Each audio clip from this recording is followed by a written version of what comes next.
5 നൂറ്റാണ്ടിന്റെ കാത്തിരിപ്പിന് വിരാമം കുറിച്ച് രാംലല്ല പ്രതിഷ്ഠിതനായി. നാളെ മുതൽ ക്ഷേത്രം പൊതുജനങ്ങൾക്കായി തുറക്കും. പ്രാണപ്രതിഷ്ഠയ്ക്ക് ശേഷം ശ്രീരാമ ഭഗവാനെ ദർശിക്കാൻ അയോധ്യ നഗരിയിൽ എങ്ങും ഭക്തർ തിങ്ങി നിറഞ്ഞിരിക്കുകയാണ്.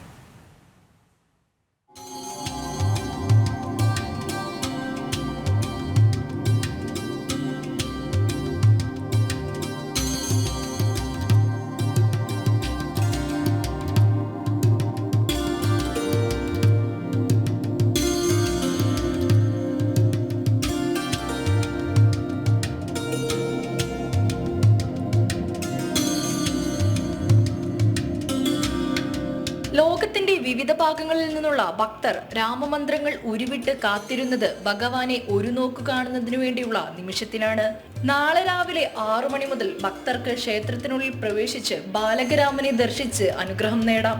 മാസങ്ങൾക്ക് മുൻപേ അയോധ്യയിലും പരിസരങ്ങളിലുമായി തമ്പടിച്ചവരാണ് നാടിന്റെ നാനാഭാഗങ്ങളിൽ നിന്നുള്ള രാമഭക്തർ.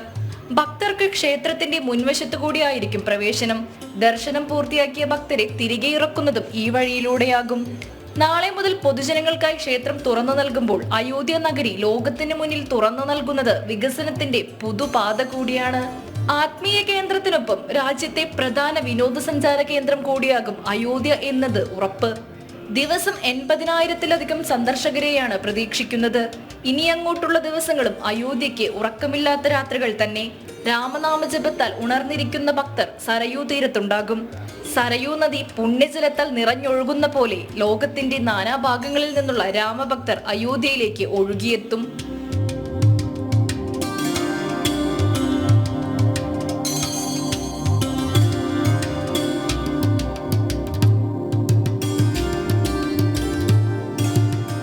ന്യൂസ് ഡെസ്ക് ജനം.